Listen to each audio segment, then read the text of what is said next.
बाहर निकलेगा क्रोध रूपी जहर तो दूसरों को जलाएगा। घणी बार नहीं आपने कोई बोले चोटी खीलो थी जाए।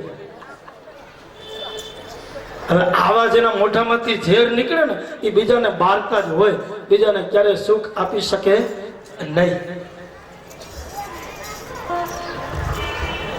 नहीं बाहर निकलना चाहिए जब क्रोध हो और नहीं उनको अंदर रखना चाहिए। यही जहर है, ये विष है। अंदर रहेगा तो हम अंदर से जलेंगे और बाहर निकलेगा तो एक क्रोध रूपी जहर दूसरों को जलाएगा। तो महादेव जी ने विष पान किया, थोड़ा बचा। हमारा इष्ट देव है, हमें ऐसा लगा कि थोड़ा हम भी पी ले। महादेव ने कहा कि पीने की जरूरत नहीं है, एक टीपू पियो तो ऊंधा बढ़ी जाओ, पीने की जरूरत नहीं है, आप मत पियो। मैंने आपके हिसाब से पी लिया। तो हमारे भूदेव को ऐसा लगा कि हमारा इष्ट देव है तो हमें भी थोड़ा बहुत तो पीना चाहिए, लेकिन महादेव जी ने मना किया तो हम सभी ने जहर आंख में लगाया। तभी से ऐसा कहा जाता है कि ब्राह्मणों की आंख में जहर है, लेकिन यहाँ पर नहीं।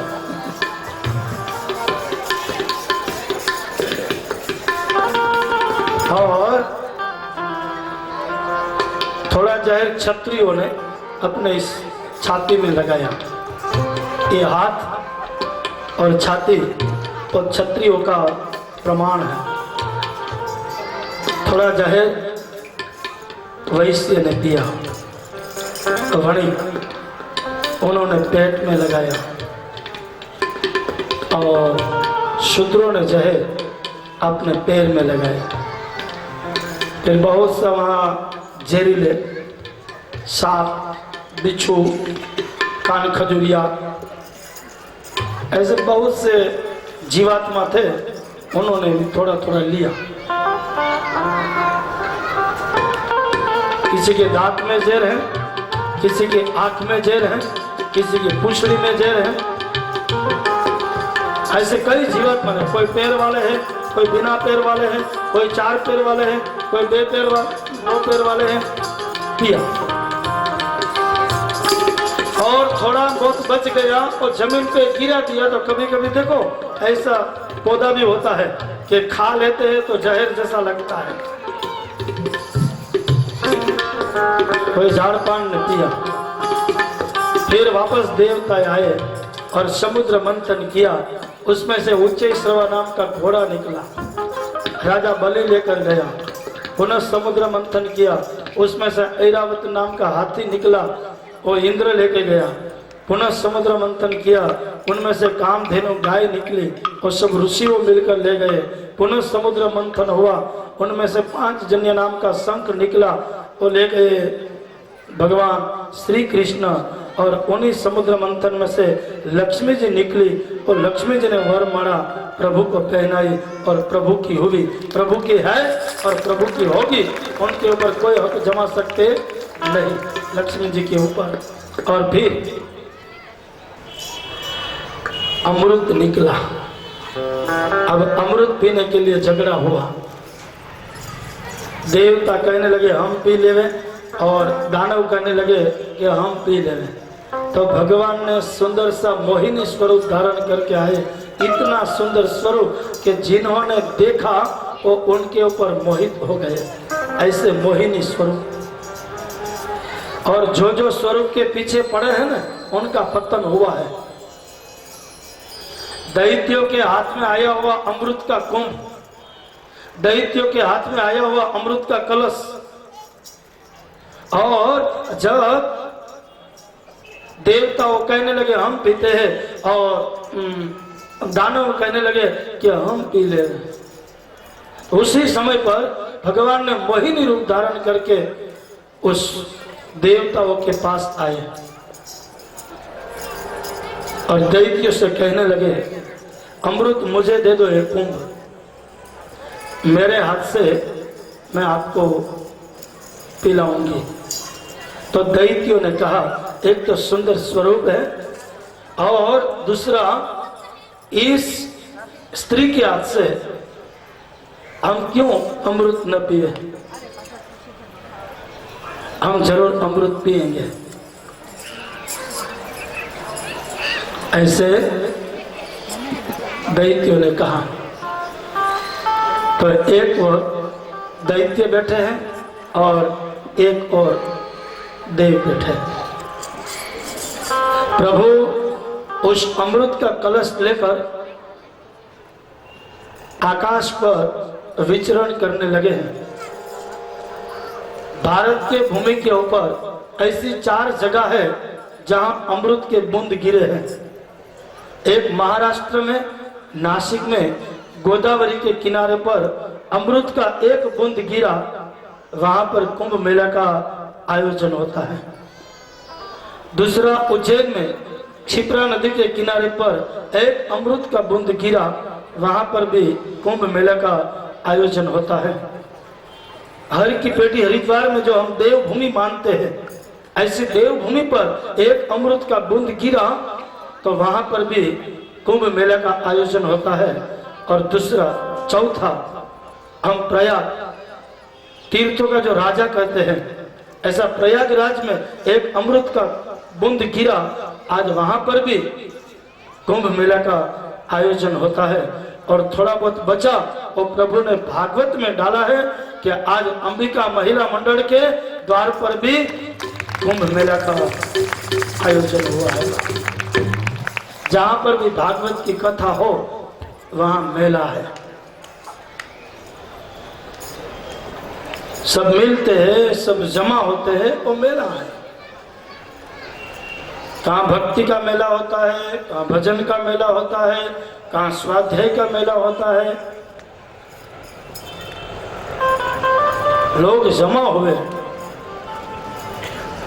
तो ये मेला नहीं तो और क्या है। सब अमृत जो बचा हुआ था वो प्रभु ने इस भागवत ग्रंथ में रखा। इसलिए इनको कहते हैं, जब पत्रिका छपवाते तो लिखते हैं ना कि रसा स्वाद को मानने के लिए या अमृत का पान करने के लिए आप जरूर से आना हमारे द्वार पर, ऐसे लिखते हैं पत्रिका में। और सब आते भी हैं, आमंत्रण मिले या न मिले।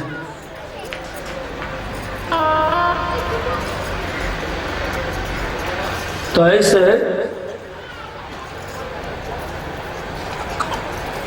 जब देव मोहिनी अमृत पिला रही है देवताओं को, तो सूर्य और चंद्र के बीच में राहु नाम का दैत्य आ गया।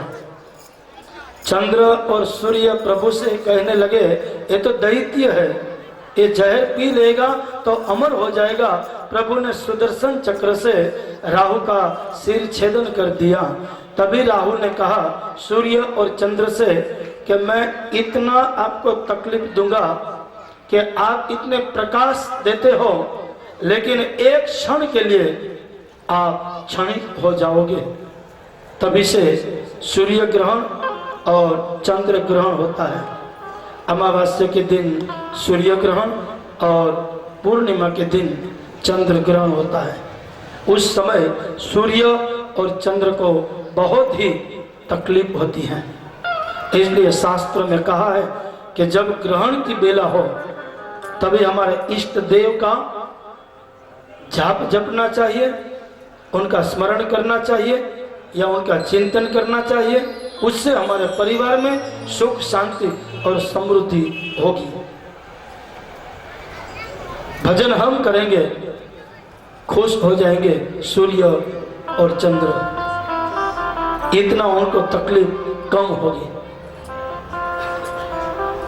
जब देवताओं ने अमृत का पान कर लिया तभी दैत्यों की आंख खुली और दैत्यों ने कहा कि हमारे हाथ में से अमृत निकल गया है। तो भगवान के पीछे दौड़े, मोहिनी के पीछे दौड़े। तो मोहिनी ने क्या किया, सीधा ये अमृत कुंभ का ढा कर लिया। अमृत था और देवताओं ने पी लिया और नीचे सब रगड़ा पड़ा हुआ था भगवान ने कहा कि आप पी लो। तभी से रगड़ा पेटीस, पानी पूरी, भेड़ पूरी, पाव भाजी हमारे लिए आई, हम खाते हैं। 60 वर्षे पानी पूरी चस्का, 60 वर्ष પછી હાંતા બહુ દુખે દુખે જ ને, ખાટું પાણી મૂકે। 60 વર્ષ પછી ઓલી પાણીપુરી રેવા દિયો।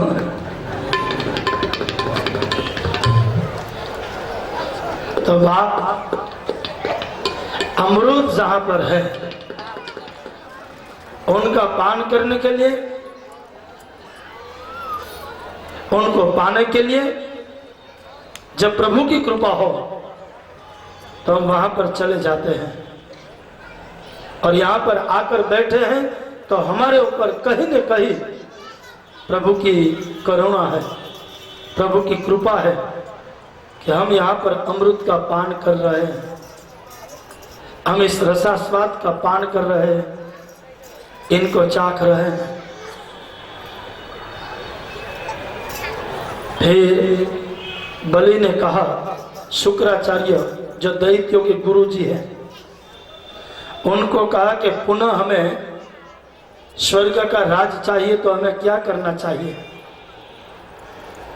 उसी समय शुक्राचार्य ने राजा बलि को कहा कि आपको पुनः स्वर्ग का राज चाहिए तो आप यज्ञ करो, ऐसे 100 अश्वमेघ यज्ञ करो, जरूर आपको पुनः स्वर्ग का सुख प्राप्त होगा। तभी राजा बलि ने नर्मदा के किनारे पर, जो भरूच कहते हैं गुजरात में, और भरूच को पुराने उस समय कहते थे भृगु कच्छ,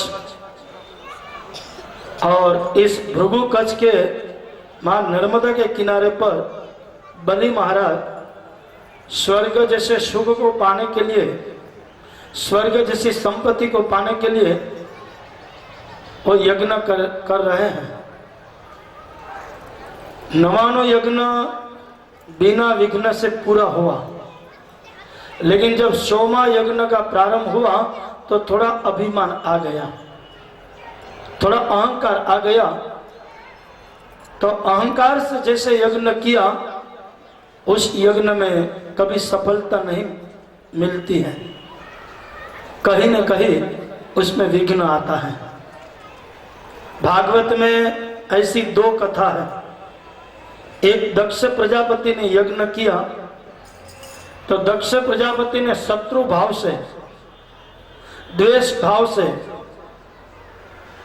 और दुश्मन भाव से महादेव जी से दुश्मनी रखकर, महादेव जी को शत्रु भाव से देखकर और महादेव जी की निंदा करके उसने यज्ञ का प्रारंभ किया, तो उनका अधूरा यज्ञ रहा, बीच में ही इनका सिर छेद हो गया। अभिमान से किया हुआ यज्ञ इनका कभी फल नहीं मिलता है। और दूसरा राजा बलि, जैसे ही 100वां यज्ञ का प्रारंभ किया, कहते जब 9वां यज्ञ में विघ्न नहीं आया, कोई कष्ट नहीं हुआ, तो अब 100वां यज्ञ में क्या विघ्न आएगा। और यज्ञ का प्रारंभ किया, देवताओं प्रभु के शरण में आए। देवताओं ने कहा कि राजा बलि, उनका जो 100 यज्ञ पूरा हो जाएगा तो पुनः हमारे हाथ में से स्वर्ग का सुख उस बलि के हाथ में चला जाएगा। उसी समय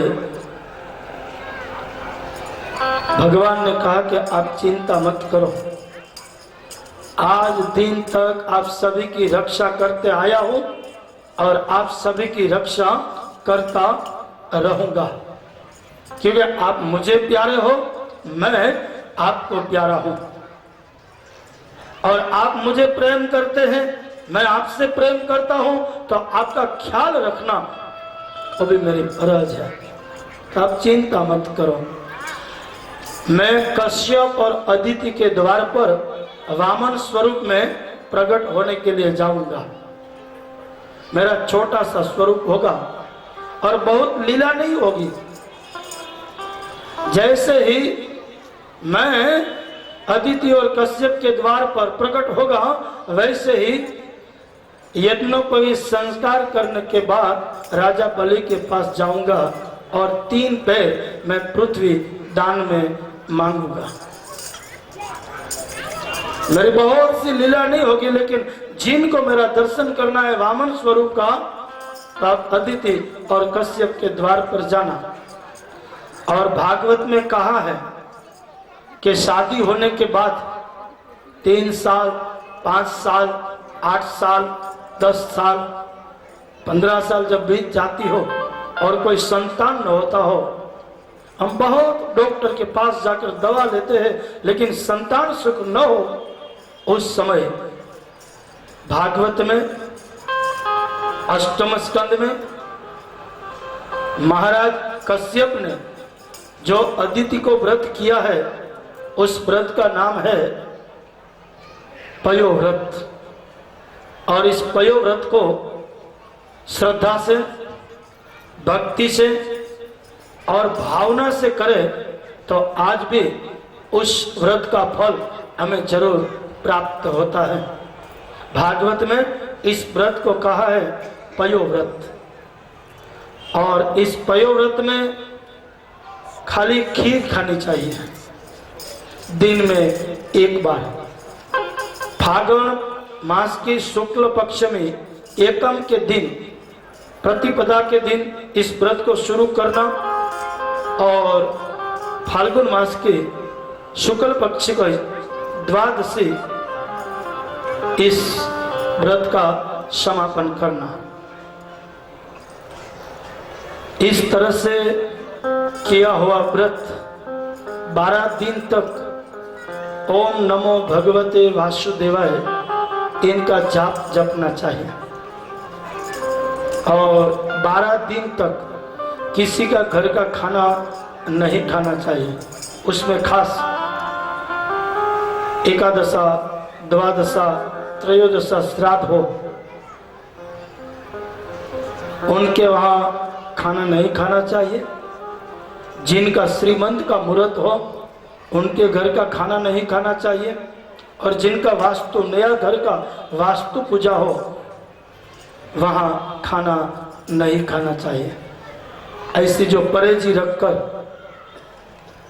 व्रत को किया जाए तो आज भी हमारे ठाकुर हमारे ऊपर कृपा करते हैं और आशीर्वाद देते हैं। और वामन जी के आशीर्वाद से उनके वहाँ सुंदर और संस्कारी एक बेटे का जन्म होता है। और जो भागवत में कहा है उसी तरह से व्रत को करना चाहिए। तो कश्यप जी ने अदिति माता से ये व्रत कहा और अदिति माता ने पूर्ण श्रद्धा से, जो देवों की मां है, उन्होंने व्रत किया। और इस व्रत से प्रभु प्रसन्न हुए। तो भाद्रपद शुक्ल पक्ष में द्वादशी के मध्य दोपहर में प्रभु का प्रागट्य हुआ और देवताओं ने जय जयकार किया। बोलिए वामन भगवान की जय, भगवान की जय। वामन जी का प्रागट्य हुआ और यज्ञोपवीत संस्कार हुए। मां अदिति के पास भिक्षा लेकर वामन जी जा रहे हैं बलि के द्वार पर। गुजरात में भरूच और भरूच में नर्मदा के किनारे पर जहां उत्तर वाहिनी है सरिता, और कहा है कि उत्तर वाहिनी के किनारे पर जाकर हम कोई भी पूजा करें तो इनका फल हमें जरूर प्राप्त होता है। इसलिए शुक्ल तीर्थ में काल सर्प योग की विधि वहां पर करें विधि विधान से, तो उनका फल हमारे जन्म पत्रिका में होता है वो दूर हो जाता है। ऐसे ज्योतिषी का कहना है कि इस तरह से करें तो काल सर्प योग दूर हो जाता है। मैं बहुत इस ग्रहों में ज्यादा नहीं मानता हूँ, क्योंकि मैं ज्यादा मानता हूँ कर्म में। पूजा वही है कर्म, और फल वही है।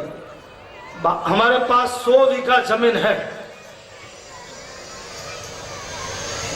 रमेश भाई, 100 बीघा जमीन है, और बारिश का समय हो, खूब बारिश गिरा हो, माथे हाथ दे बैठा रही तो बोलो भगवान उडाड़वा आવીએ। એના માટે હળ હાંકવું પડે, એના માટે રાત હાંકવી પડે, અને એની પર વાવણી કરવી પડે, અને મહેનત કરીને વાવણી કરે ને બાપ, એને મહેનતનું ફળ મળે મળે ને। વાવણી કરવાનું કામ, વાવણી કરો તો લડો।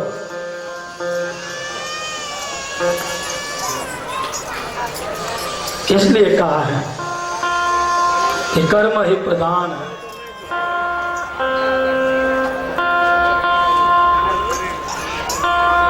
और वामन जी छोटे छोटे दिखते हैं लेकिन बहुत सुंदर है। ये वो रूपाड़ो से जे જોઈ ને એમ થાય કે આ છોકરાને તો મારા ખોળામાં બેહાડી અને એને પ્રેમથી રમાડવો જોઈએ, इतना सुंदर दिखता है। क्यों रूपाड़ो से? और जब बलि के द्वार पर जा रहे हैं उसी समय 3 पैर पृथ्वी मांगने के लिए, मैं बलि के द्वार पर जाऊंगा और 3 पैर में कितने मांग रहे हैं, तो क्या कर रहे हैं हमारे ठाकुर जी? चलते चलते कितने सुंदर लग रहे हैं। किसी कवि ने लिखा है कि विष्णु वामन थई चालिया रे, विष्णु वामन थई चालिया रे।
अभी अभी जो अफ्रीका से आकर जो हमारे कथा मां मंगल्य धाम बोरीवली में करवाई थी, ऐसे हमारे कापड़िया परिवार जो अफ्रीका में रहते हैं और कथा बोरीवली में करवाई है, ऐसे कापड़िया परिवार का भी जय अम्बे महिला मंडल हार्दिक स्वागत करता है।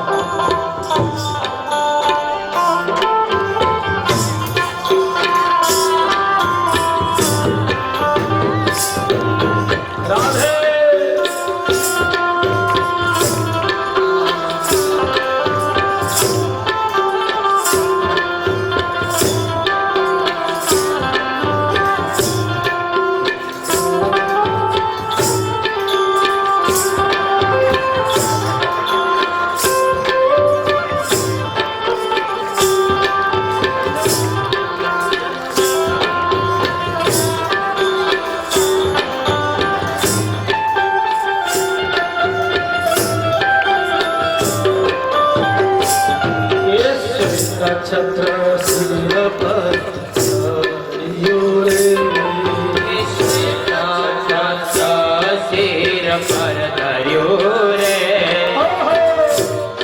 छत्र सिर पर छत्र सिर पर कर्मा कमंडल सार मारा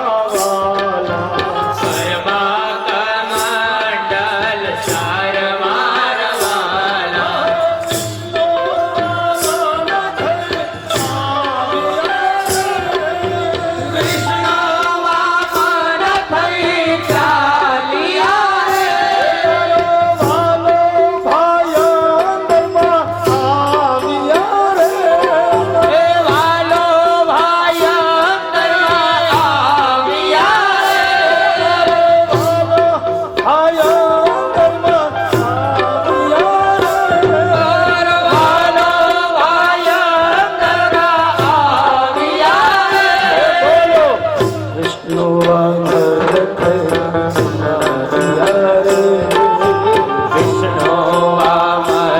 થઈ આવ્યા રે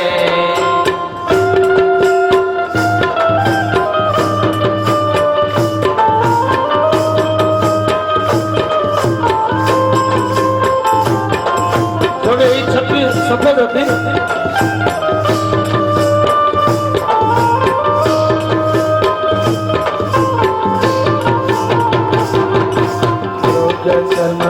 ચમકારમાં શોભતું રે, મૃગ ચર્મ કાખમાં શોભતું રે હે વાલા મૃગ ચમકારમાં શોભતું રે, મૃગ ચર્મ કાખમાં શોભતું રે ત્રિપુંડ ભાલ વિશાલ મારા વાલા, ત્રિપુંડ ભાલ વિશાલ મારા વાલા ત્રિપુંડ ભાલ વિશાલ મારા વાલા, ત્રિપુંડ ભાલ વિશાલ મારા વાલા બોલો વિષ્ણુ વામન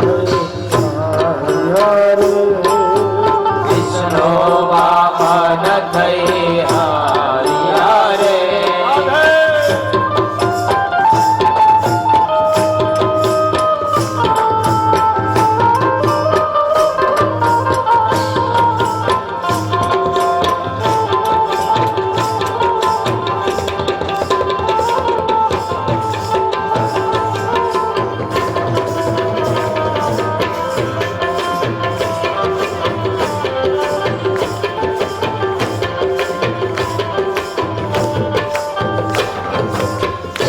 ધર્મવાલો ચકારે વેદ દર્ભવાલો જગાવતા રે યજ્ઞો પવિત્રના દાન મારા વાલા, યજ્ઞો પવિત્રના દાન મારા વાલા હરે યજ્ઞો પવિત્રના દાન મારા વાલા, યજ્ઞો પવિત્રના દાન મારા વાલા બોલો વિષ્ણુ વામન થઈ આવ્યા રે, વિષ્ણુ વામન થઈ આવ્યા રે હરે સરસ્વતી હાર તારો પતારે, સરસ્વતી હાર આરોપતા રે પકવાન મારા વાલા હરે સરસ્વતી હાર તારો પતારે, સરસ્વતી હાર આરોપતા રે માતા પીરસે ભગવાન મારા વાલા, માતા પીરસે પકવાન મારા વાલા હરે જયંબે મંડળ પીરસે ભગવાન વાલા, ભગવાન વાલા બોલો વિષ્ણુ વામન થઈ આવ્યા રે, વિષ્ણુ વામન થઈ આવ્યા રે વિષ્ણુ વામન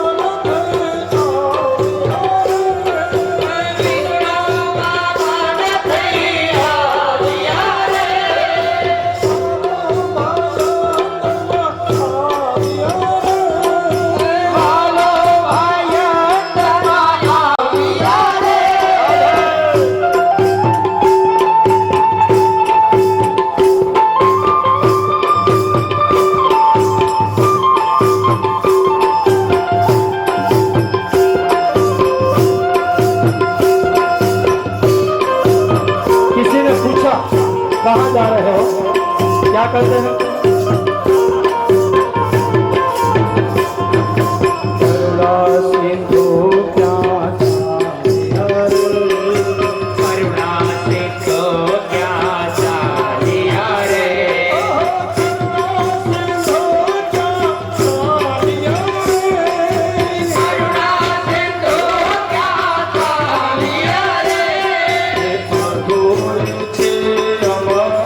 जो इंद्र मारा वाला जो इंद्र मारा वाला चढ़वा दे जो इंद्र मारा वाला विष्णु का मन दैवा रे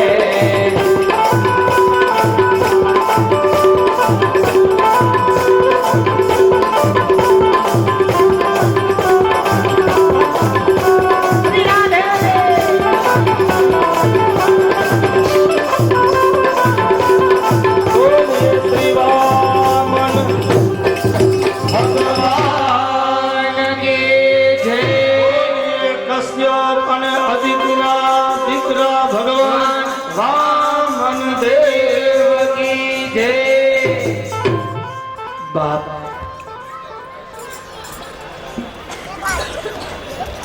ऐसे वामन महाराज जी का प्रादुर्भाव हुआ और यज्ञोपवीत संस्कार हुआ। फिर बलि के द्वार पर आए और बलि से कहा, बलि 3 पैर पृथ्वी मांगने के लिए मैं तेरे द्वार पर आया हूँ।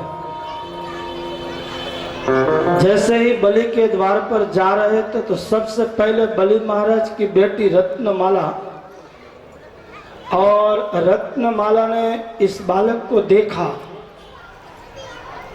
उस स्वरूप को देखा तो रत्नमाला ने कहा कि बालक कितना सुंदर है, इनको तो मेरी गोद में बिठाकर इनको प्रेम से खिलाना चाहिए, कितना बालक सुंदर है।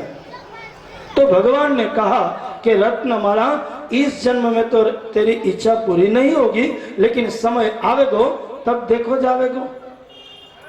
इस बार तो मैं तेरे पिता के पास कुछ मांगने के लिए आया हूँ, अब क्या मांगता हूँ और क्या तरफ तेरे पिता देता है वो तो बाद में की बात है, लेकिन इस बार तो तेरी इच्छा पूरी नहीं होगी। छोड़ दे इस बात को, मुझे आगे बढ़ने दे। जैसे ही वामन जी को देखा तो बलि महाराज ने कहा, स्वागतम ओ विभु। आइए आइए भूदेव, आपका मैं स्वागत करता हूँ। क्या प्रयोजन लेकर आए हो, क्या इच्छा लेकर आए हो भूदेव? तो भूदेव ने कहा उस ब्राह्मण के बेटे ने कि मैं गंगा जी के किनारे पर बैठकर संध्या कर रहा था, पूजा कर रहा था, तो किसी ने आकर कहा कि ये जगह मेरी है, यहाँ से आप खड़े हो जाओ। अब देखने बलि सब कहने लगे ये जगह मेरी है, ये जगह मेरी है, मेरी तो कहाँ है ही नहीं, अब मैं कहाँ जाऊं? तो तेरा नाम सुनकर आया हूं कि तू बहुत बड़ा दानवीर है, बहुत दातार है, तो मुझे ज्यादा कुछ तेरे पास से नहीं चाहिए, लेकिन 3 पैर पृथ्वी, थोड़ा जमीन दे दे, मैं भी राजी और तू भी राजी। तो बलि महाराज ने कहा दत्तम, दिया। वामन जी ने कहा कि ऐसा नहीं, मुझे तो 3 पैर पृथ्वी का दान कर, तो तू पहले संकल्प करा ले। आप कोई भी दान दो तो उनका संकल्प जरूर कराना। जो संकल्प है ना वो कुरियल है। आज के युग में देखें तो संकल्प का अर्थ होता है कुरियल। आप कुरियल में एड्रेस न लिखो तो वो सही जगह पर जाएगा नहीं। तो संकल्प में हमारे 3 पीढ़ियों का नाम लिया जाता है, हमारे गोत्र का नाम लिया जाता है, हमारा सरनेम बोला जाता है। जिस जगह पर, जिस देव को, जिस पितृ को, जिस देवत्व को जो भी दान देना है वो वहां पर पहुंच जाता है। इसलिए संकल्प करना जरूरी है। संकल्प है वो कुरियल है, एड्रेस है। तो वामन जी ने कहा कि संकल्प करा ले। तेरे बाजू में कुल पुरोहित बैठे हैं, गुरुबापा बैठे हैं, इनको बुला ले और संकल्प करा ले। थोड़ा आड़सुड़ा आता और थोड़ा ईर्षारु होता। शुक्राचार्य महाराज ने आंख बंद की तो शुक्राचार्य महाराज ने कहा, बलि तू मुझे संकल्प कराने के लिए बोल रहा है, लेकिन मैं संकल्प नहीं कराऊंगा। तो बलि ने अपने गुरु जी से कहा कि आप क्यों संकल्प नहीं कराओगे? जब दान मुझे देना है तो संकल्प आप कराओ। शुक्राचार्य ने कहा कि देख बलि, ये वामन नहीं है, तो ऐसे मत समझना कि वामन है और ये इनकी तीन पैर पृथ्वी माप कर कितनी माप लेंगे? बलि ये वामन नहीं है, लेकिन स्वयं भगवान है और वामन बनकर आए हैं और फिर सर्वस्व बनकर तेरे पास से सर्वस्व को प्राप्त कर लेंगे। तभी बलि ने कहा कि जो भगवान है तो जल्दी संकल्प कराओ कि जब त्रिलोक के नाथ आकर मेरे सामने हाथ लंबाते हैं तो मुझसे और भाग्यशाली इस जगत में गुरुदेव और कौन हो सकता है? मुझे संकल्प कराओ।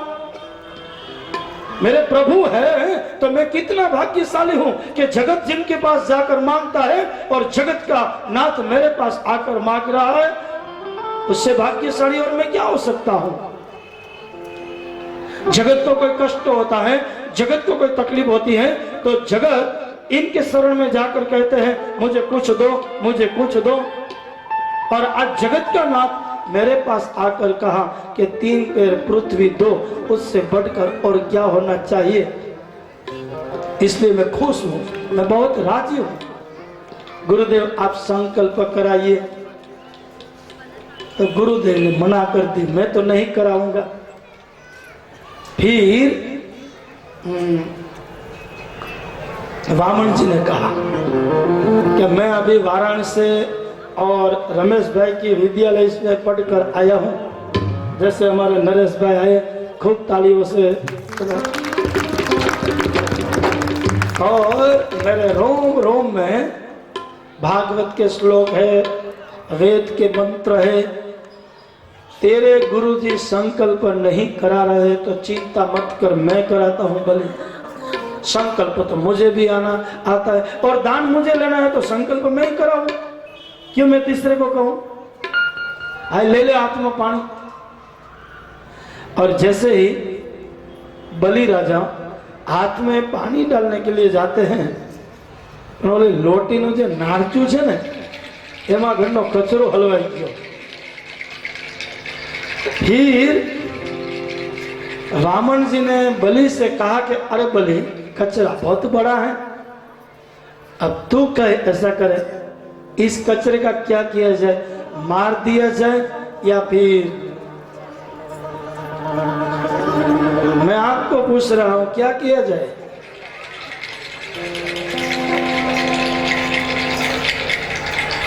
बोलो, मार दिया जाए या फिर छोड़ दिया जाए?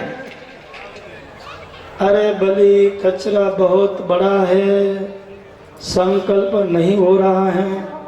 तो दर्भ की कांडी ली और ठाकुर ने क्या किया, वो जो लोटी थी, पानी भरने का जो बर्तन था और जो नली थी, वो नली में दर्भ की कांडी डाली और जैसे ही डाली ऐसे शुक्राचार्य महाराज की एक आंख टूटी। अब यहाँ पर कथा बहुत समझने जैसी है। देखो, कोई दान देवे, हम दान न दे सके तो हाथ जोड़ लेना, लेकिन कोई प्रेम से दान देवे तो उनके बीच में नहीं आना चाहिए। हमारी जब देने की शक्ति नहीं है तो हाथ जोड़कर बैठ जाना।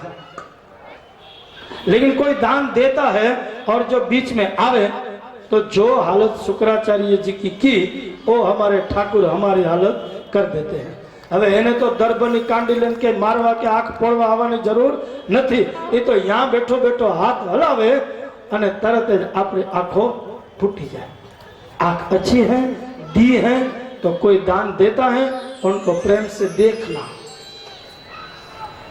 नहीं तो फिर जो शुक्राचार्य की दशा हुई वो दशा अपनी हो जाते हैं। और फिर संकल्प किया। जैसा ही संकल्प पूरा हुआ तो वामन जी में से प्रभु विराट होने लगे, हमारे ठाकुर विराट होने लगे। और इतने विराट हुए, इतने विराट हुए, स्वर्गलोक, जमलोक, तपलोक, भुवरलोक और ब्रह्मलोक को माप लिया है। प्रभु का पहला चरण ब्रह्मलोक में ब्रह्मा जी हमारे ठाकुर जी के पैर धो रहे हैं और मनोमन ब्रह्मा जी ये मानने लगे हैं कि मैं कितना भाग्यशाली हूं कि मैं हमारे ठाकुर का चरण धो रहा हूं, मुझसे भाग्यशाली और कौन हो सकता है। ऐसे ब्रह्मा जी की भावना है तो मैं कितना भाग्यशाली हूं। मेरे पर ठाकुर प्रसन्न हुए, भले ठाकुर ब्रह्मलोक में नहीं आए लेकिन उनका चरण तो आया है, मैं धो लेता हूं। और दूसरे चरण में, दूसरे पैर में पाताल लोक, रसातल, धरातल, छड़ातल और पाताल को माप लिया है। 2 पैर में 7 लोग ऊपर के और 7 लोग नीचे के माप लिए। प्रभु ने बलि से कहा, बलि अब तेरे पास क्या रह गया। और संकल्प अधूरा रह गया है। जब संकल्प अधूरा है तो मुझे नहीं लग रहा है कि तुझे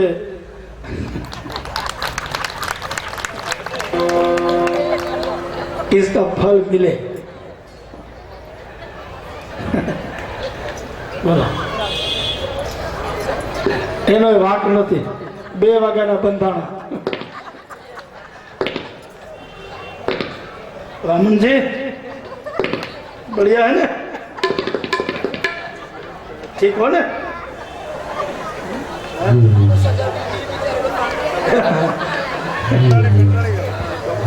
तो अब बलि तेरे पास क्या रहा। तो बलि की जो पत्नी थी विद्यावली, वो बहुत चतुर थी, बहुत समझदार थी। विद्यावली ने कहा कि महाराज चिंता मत करो, जोड़ दो 2 हाथ और झुका दो तीसरा मस्तक और प्रभु से कहो मेरे ठाकुर तीसरा पैर आप मेरे सर पर रख दो और मुझे पावन और पवित्र कर दो। मेरे ठाकुर मुझे पावन और पवित्र कर दो प्रभु। मेरे सर पर आपका पैर रहे, इतना लायक तो नहीं हूं लेकिन आपका दर्शन हुआ है तो मैं लायक हो गया हूं, मुझे लायक बना दो मेरे प्रभु। आपका दर्शन हुआ, मैं पावन हो गया हूं, मैं पवित्र हो गया हूं, लेकिन मेरे सर पर आप अपने पैर रख दो। और ठाकुर ने तीसरा पैर जैसे ही बलि के सर पर रखे ऐसे ही बलि को पाताल का राज दे दिया। स्वर्ग का राजा है इंद्र और पाताल का राजा है बलि। फिर बहुत वहां द्वारपाल बनकर भगवान वहां खड़े हैं और मांगने के लिए आए कुछ, लेकिन बंद गए खुद। हाथ में गुजराती में कत्ती को ले उबा बलि की रक्षा करने के लिए। देखो अभिमान जब तक होगा तब तक प्रभु हमारे साथ नहीं होंगे। अभिमान से मुक्त हो जाएंगे तो प्रभु हमें लायक करेंगे और इतना लायक बनाएंगे कि प्रभु हमारी खुद की रक्षा खुद प्रभु हमारे द्वार पर आकर करेंगे। यहाँ बहुत समय बीता गया है। फिर नारद जी आए वैकुंठ में, भगवान कहाँ दिखने में नहीं आए। उसी समय लक्ष्मी जी को पूछा कि हमारे ठाकुर कहाँ है। तो लक्ष्मी जी ने कहा कि ठाकुर बलि के द्वार पर गए हैं लेकिन वहां से वापस लौटे नहीं है। नारद जी ने कहा कि आप जब तक नहीं जाओगे तब तक प्रभु यहाँ लौटेंगे भी नहीं। तो देखो लक्ष्मी जी वामन बलि महाराज के बहन बनकर आती हैं और बहन बनकर अपने भाई के हाथ में रक्षा बांधा और फिर भाई ने कहा कि मेरी बहन, आज तक मेरी कोई बहन नहीं थी, लेकिन आज जब मेरे हाथ में आपने रक्षा बांधी है तो आप मेरी बहन हो, अब आप मांग लो आपको जो भी चाहिए। तो लक्ष्मी जी ने कहा, मेरे भैया, अपने द्वार पर जो ठाकुर खड़े हैं ना, वो मेरे पति हैं और मेरे पति को लेने के लिए मैं यहाँ पर आई हूँ। तो बलि महाराज ने कहा कि देखो, आपके पति ने आकर मेरे पास से 3 पैर में सब कुछ माप लिया और आपने मेरे हाथ में रक्षा बांधकर आपने हमारे प्रभु को मांग लिया है, लेकिन प्रभु का हाथ जब लक्ष्मी जी के हाथ में दिया, उसी समय जब हमारे प्रभु जाने लगे तो बलि महाराज ने कहा कि प्रभु वापस कब आओगे? प्रभु ने कहा, आषाढ़ शुक्ल पक्ष की एकादशी से लेकर कार्तिक मास की शुक्ल पक्ष की एकादशी तक मैं तेरे द्वार पर 4.5 महीना तक मैं आकर तेरी द्वार की मैं रक्षा करूंगा। तो चिंता मत कर, जब मुझे याद करेगा मैं तेरी सामने हाजिर होगा। ऐसे बलि महाराज को आशीर्वाद देकर प्रभु फिर वैकुंठ की ओर जाते हैं। यहाँ से आपके पास भी वामन जी झोली लेकर आए हैं और आप जो भी इस झोली में डालोगे, आप जरूर से, गुजराती में कहा है कि कोई नो भार न राखे मुरारी, व्याजनी साथे आपे छे वन मारी। आप जितना दोगे उससे दुना हमारा ठाकुर हम सभी को देंगे और आप जो भी दान हमारे वामन जी की झोली में डालेंगे और इसी भगीरथ कार्य में इनका सदुपयोग होगा। आपका दिया हुआ दान इसी धर्म कार्य में सदुपयोग होगा और आप सभी के साथ सहकार से ये मंडप तैयार हुआ है और आप सभी ने इसमें किसी न किसी तरह की हमें साथ और सहकार दिया है और ऐसे ही साथ और सहकार आज हमारे द्वार पर वामन जी आ रहे हैं। आप जो भी प्रेम से झोली में डालना चाहते हो वो प्रेम से जरूर से डालना। और आइए फिर हम प्रयाण करेंगे नवम स्कंद में, जहाँ प्रभु श्री राम जी का प्रागट्य होगा, मर्यादा पुरुषोत्तम।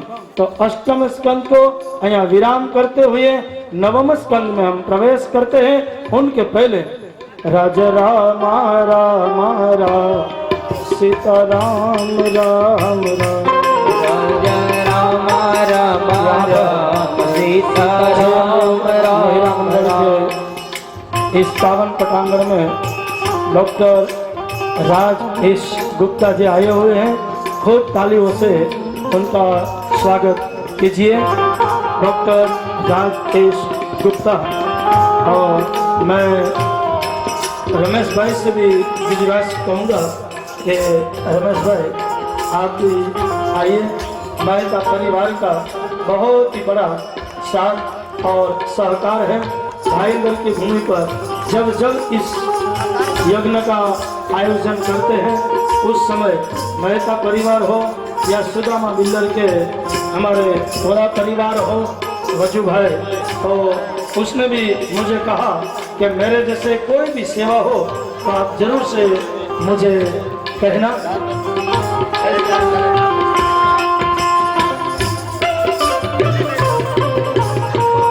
मैं पहले रमेश भाई मेहता से कहूँगा कि आप जय अम्बे महिला मंडल का स्वागत प्राप्त करें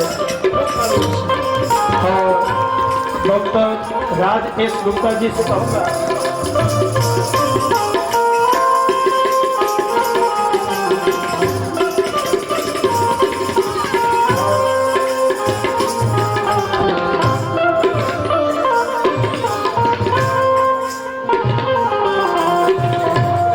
यहाँ पर संगीत का क्लास चलता है और जिस दिन मैं पहले आया उस दिन मैं गुरु जी से मिला था कि मुझे भी थोड़ा संगीत का ज्ञान लेना है। हाँ तो भागू छू ने लालो को मैंने पकड़े थे, बाकी संगीत में कोई ज्ञान नहीं।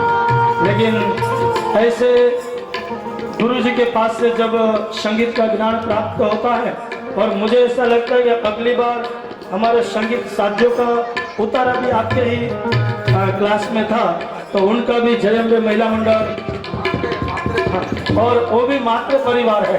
एक बार खूब तालियों से स्वागत कीजिए।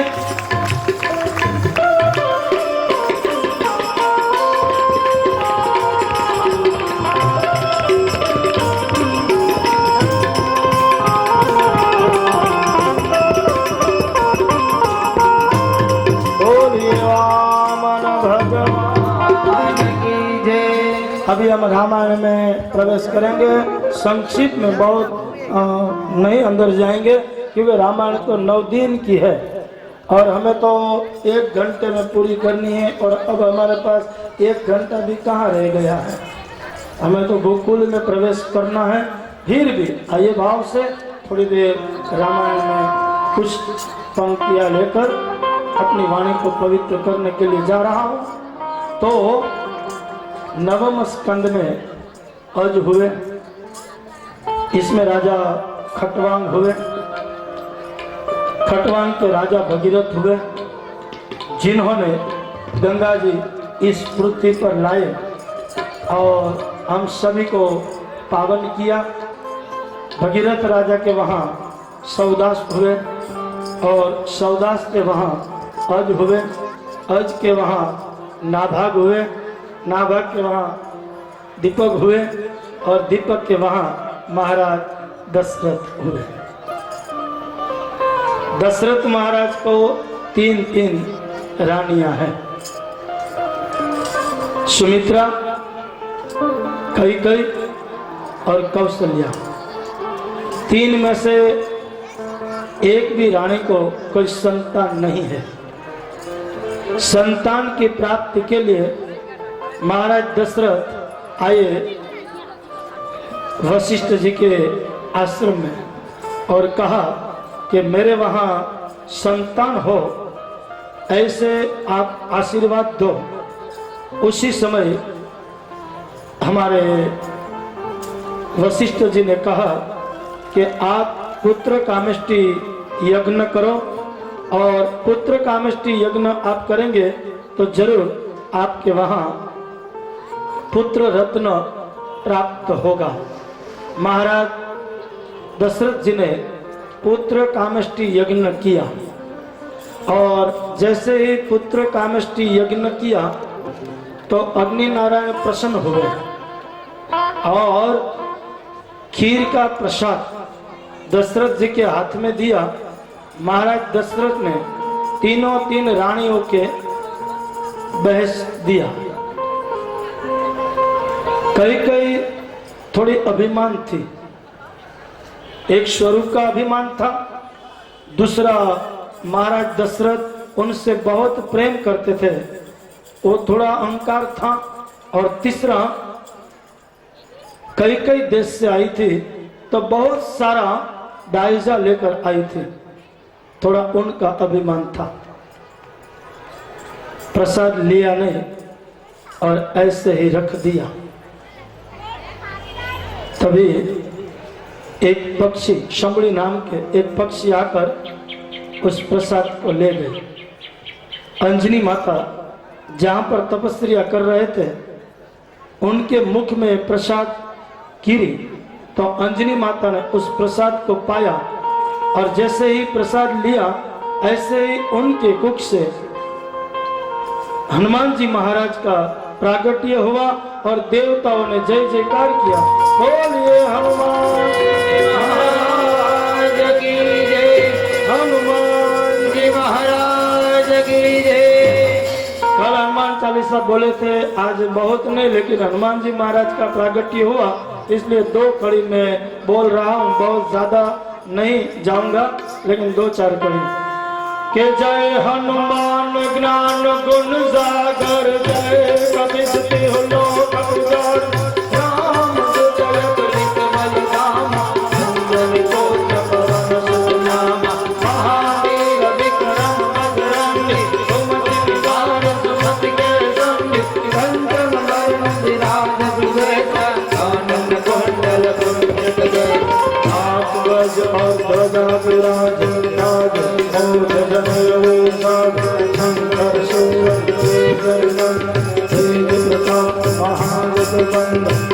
भगवान बने मुक्ता राम काज करते तो आतुर प्रभु चरित्र सुनिवे को रसिया ऐसे हनुमान जी महाराज का प्राकट्य हुआ और देवताओं ने जय जयकार किया।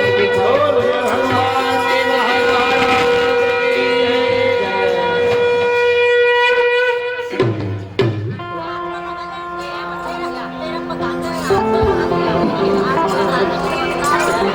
આ સંખ્ય વાગે અને વાગે બાકી નથી વાગતા।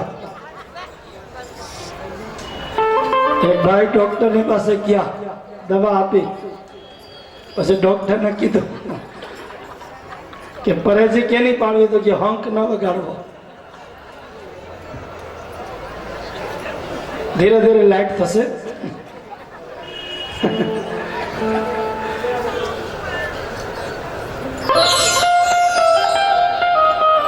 बाप जैसे हनुमान जी महाराज का प्रागट्य हुआ, पहला ही कूदका लगाया और सूर्य नारायण को अपने मुख में रख दिया। तीनों लोक अधियारो, दिन है लेकिन उस दिन रात हो गई, अंधकार हो गया।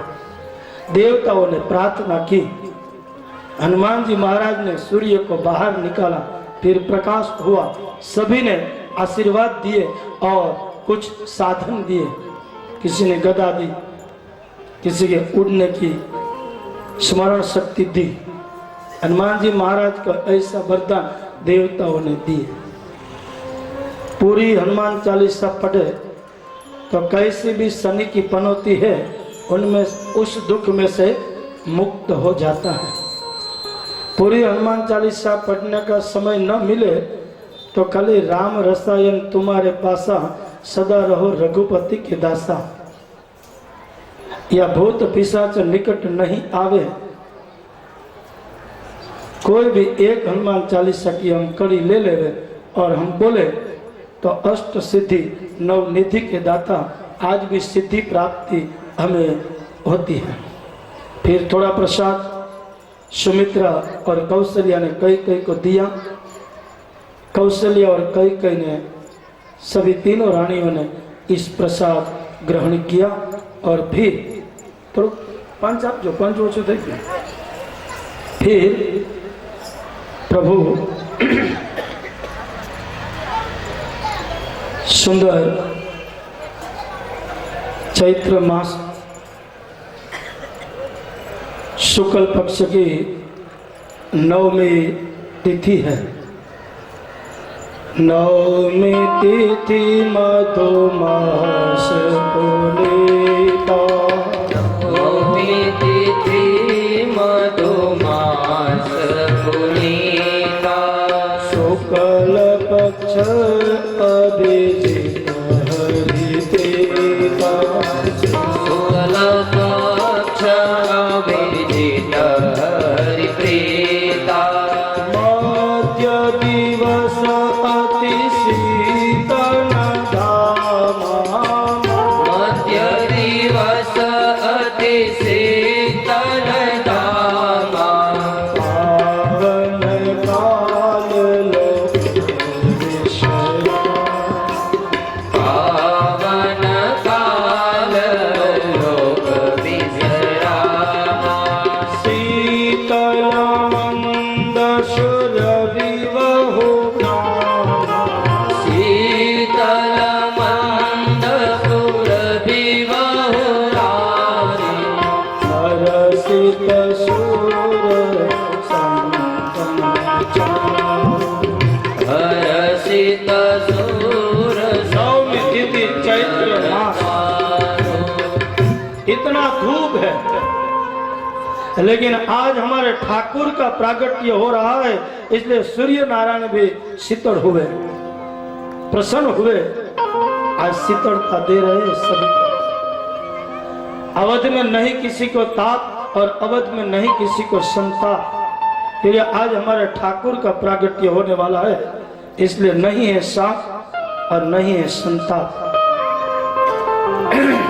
उसी समय मां कौशल्या को प्रभु ने चतुर्भुज स्वरूप में दर्शन दिए।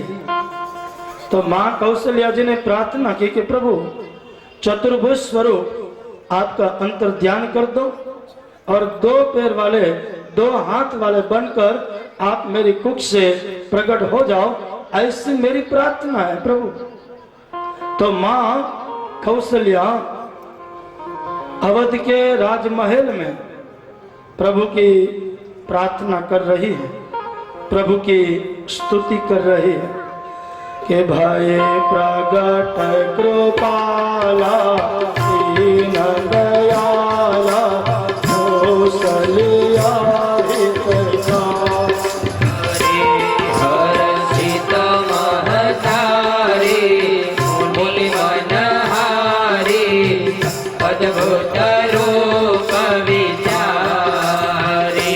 हर्षित महतारी मुनि मनहारी अद्भुत रूप विचारी।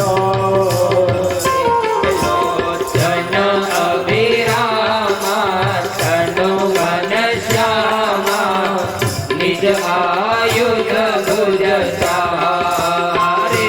भूषण वनमाला नयन विशाला शोभा सिंधुकरा।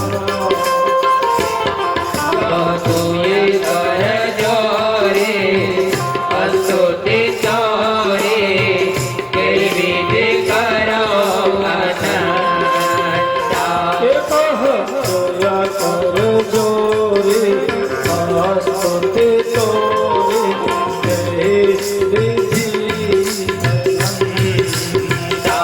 माया गुण ज्ञान सीता अमाना वेद पुराण भनता। और समूह विनंती करी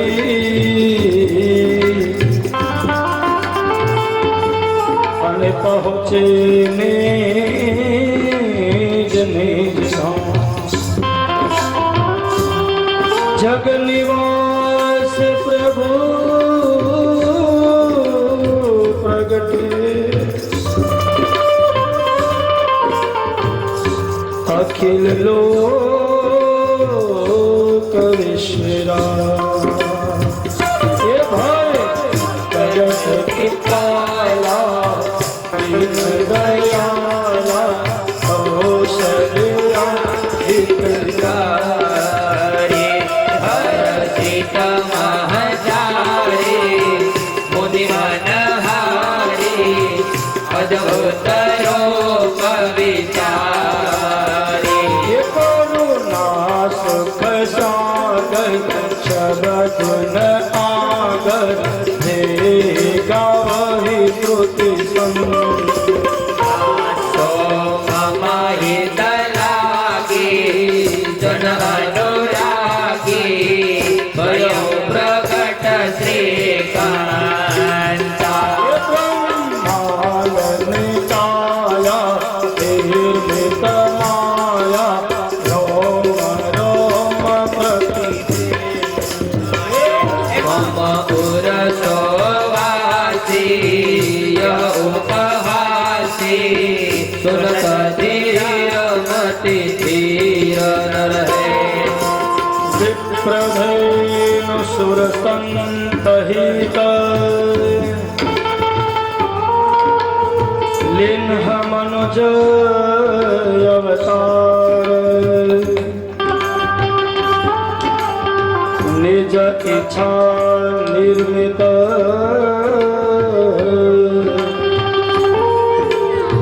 तनु माया गुण गोथा।